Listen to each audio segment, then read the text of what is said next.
Liam was a walking corpse in business casual, doomed to die beneath the endless but mocking sun before he could ever clear his debts. That was until he was promised reincarnation as the son of a powerful noble, a second chance in a new world of his choice. The mysterious man who appeared before him offered options: magic, robots, sword fights, or giant mechs. Naturally, Liam chose the Gundam-style world his friend Nid always ranted about. Until then, though, his life was a relentless grind.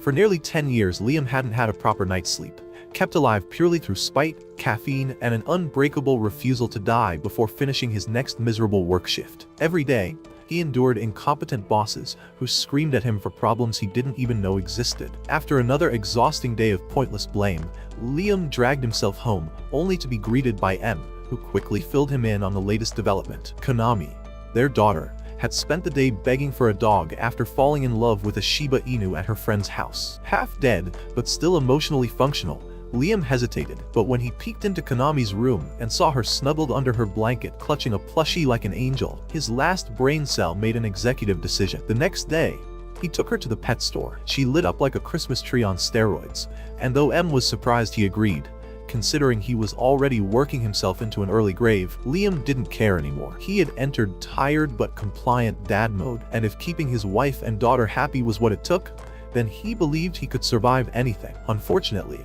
the universe had been patiently waiting for that exact moment to body slam him into the abyss. At work, Liam's daily life was a sitcom, if sitcoms were horrifying nightmares stripped of laugh tracks. His boss, a man whose only notable achievements were avoiding work and collecting nightclub stamps, screamed at him for not submitting a report. Liam politely pointed out that he had submitted it on Thursday, but apparently his boss had been too busy losing brain cells at the club to notice. Somehow, this was still Liam's fault. Meanwhile, his coworkers climbed over him like rats on a sinking ship, stealing his ideas, dumping their failures on him, and treating him like a piece of furniture. Yet Liam endured. He was the human embodiment of duct tape, holding everything together while falling apart himself. Then life decided things were getting boring and spiced it up. One morning, Nid messaged him about the latest Gundam drop and begged him to pick up a kit. Exhausted but loyal, Liam agreed, hopped off the train, pulled out Google Maps, and got so lost he might as well have fallen into Narnia. While scanning the area for landmarks, he stumbled onto a horror show worse than any Gundam mishap. His wife,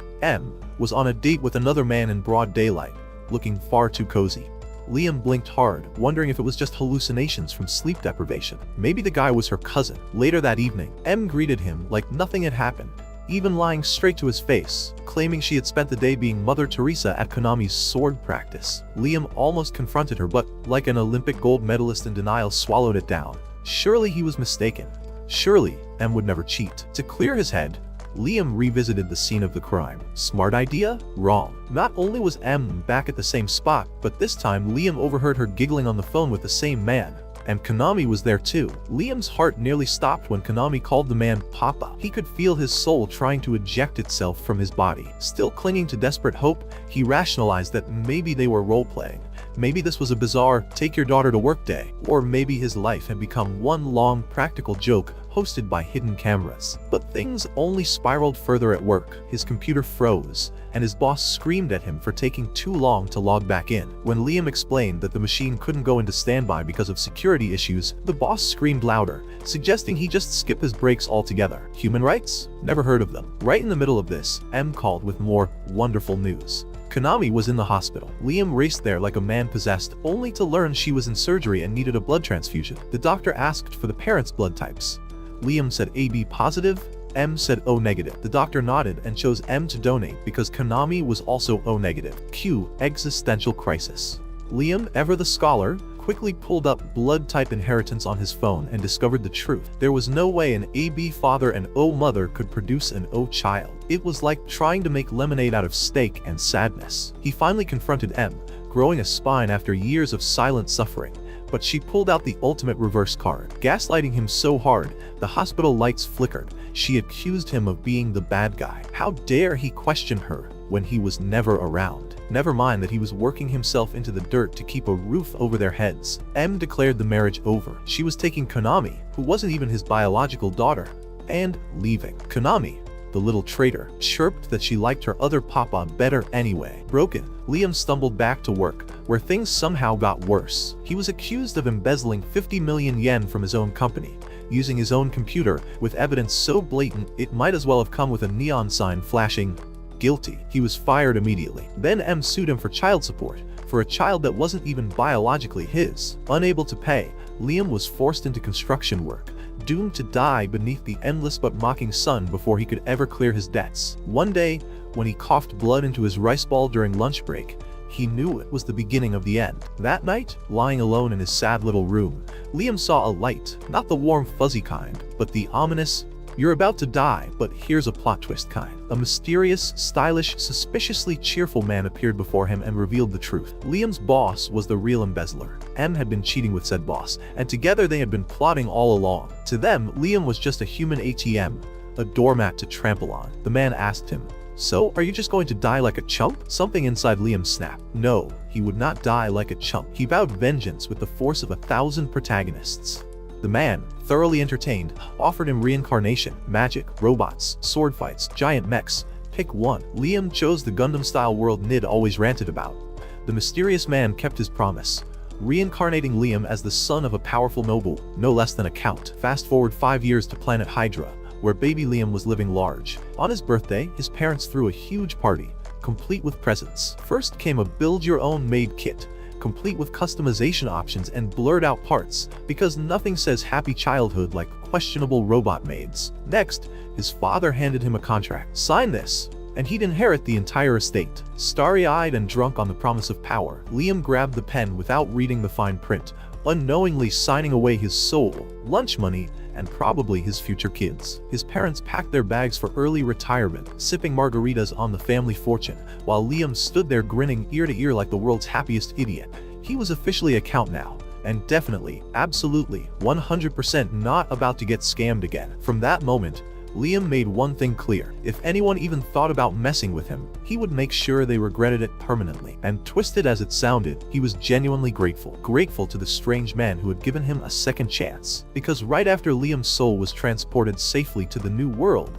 the same mysterious guide wasn't finished. Turning his attention back to Liam's old world, he found M and Liam's boss living it up in a fancy restaurant. They were laughing, sipping wine, gorging on expensive food, celebrating Liam's downfall like a pair of cartoon villains. At one point, Liam's boss, cheeks red with booze and arrogance, chuckled and said, "You know, I almost feel bad for ruining that guy's life." M, dead-eyed and full of venom, sneered back, "Feel bad for him? Please. That idiot wasted 10 years of my life. He deserves to rot in hell." The mysterious man couldn't have asked for a better setup. At that exact moment, a battalion of police officers stormed the restaurant, surrounding them. Liam's boss, in a performance worthy of a world-class actor, protested, "This is a mistake. I'm a respectable businessman." But the officers didn't flinch. They had receipts, clear camera footage of him planting evidence and framing Liam in the embezzlement scheme. There would be no plea deal, no escape. His future was a cold, hard prison cell. As for M, with her sugar daddy hauled off in cuffs, she was left broke, humiliated, and utterly alone. No more fancy dinners, no more easy money. Just the creeping, miserable realization that she had backed the wrong horse. And the wrong horse had just won the karmic lottery. The guide, floating unseen above the chaos,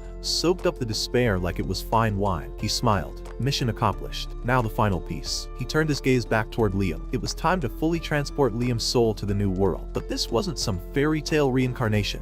Oh no. The guide intended for Liam to suffer even more in this new life, but slowly, deliciously, over centuries. After all, the people of that world had lifespans measured in hundreds of years. The stage was set. Meanwhile, on planet Hydra, the kingdom was under siege. A ghost pirate fleet had launched a brutal assault, and things looked grim for the local defense forces.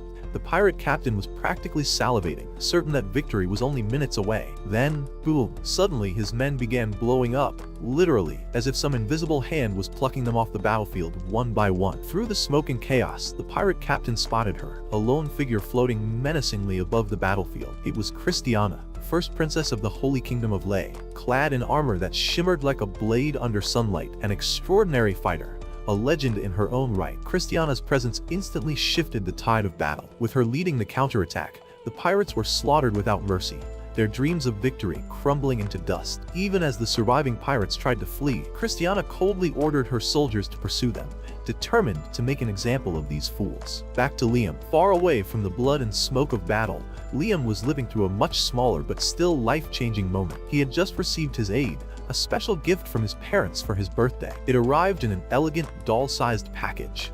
His butler, Brian, explained that all Liam needed to do was touch it. Curious, Liam placed his hand on the package, and in an instant, a figure gracefully landed before him, a beautiful maid with long silver hair and mesmerizing blue eyes. She bowed and introduced herself as Amagi, his personal AI aide. Brian explained further, Amagi could operate 24/7, requiring only weekly maintenance, and she was designed to assist Liam with any and all needs. But Liam wasn't listening. His focus had already locked on certain assets. Without shame, he immediately began inspecting her hands, hovering over them like a construction foreman checking a building's stability. Brian, visibly sweating, coughed and reminded him that such behavior was highly inappropriate, especially in public. Liam only grinned and invited Amagi to his room for a more thorough inspection. Hours later, Liam was blissfully relaxed as Amagi gave him a shoulder massage. Casually, he answered Brian's worried inquiries by saying, "Don't worry about it, I'm mentally 36. Brian nearly gasped aloud, informing him that even 36 was still considered a child in this world, since the average lifespan was around 600 years,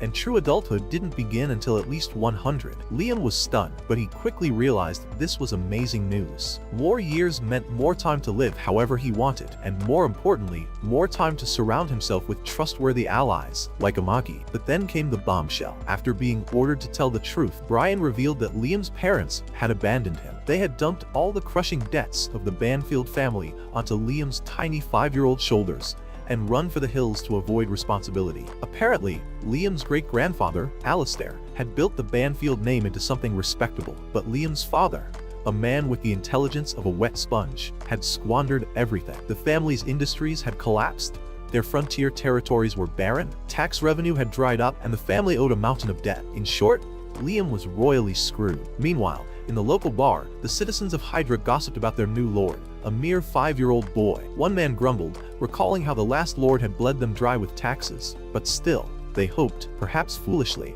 that this time would be different. Back at the estate, Liam sat in stunned silence.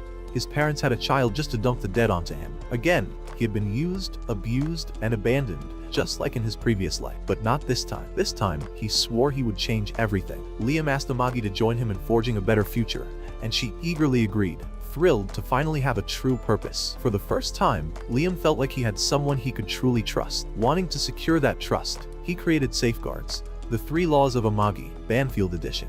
1. Never do anything that would harm Liam. 2. Always obey Liam's orders unless it would harm him. 3. Protect yourself if it doesn't conflict with the first 2 laws. With their alliance officially forged, Liam asked for ideas on how to save the Banfield domain. Amagi quickly suggested an education capsule, a high-tech device that could pump 10 years worth of education into his brain in only 6 months, while simultaneously enhancing his physical body. Liam loved the idea.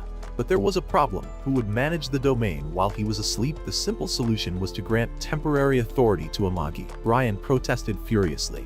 After all, AIs were widely hated in the Empire, remnants of the legendary Skynet war, where humanity had nearly been exterminated by rogue machines. But Liam didn't care. He trusted Amagi more than any human, and there was no law explicitly forbidding an AI from acting as a temporary steward. Before climbing into the pod, Liam had one last question. Amagi, can you feel emotions? She hesitated, but admitted that when Liam had asked her to team up with him, her memory logs had suffered a cache overflow, the AI equivalent of being so happy she crashed. With a smile, Liam stepped into the capsule, ready to gain the knowledge and power he needed to rebuild everything. This was only the beginning.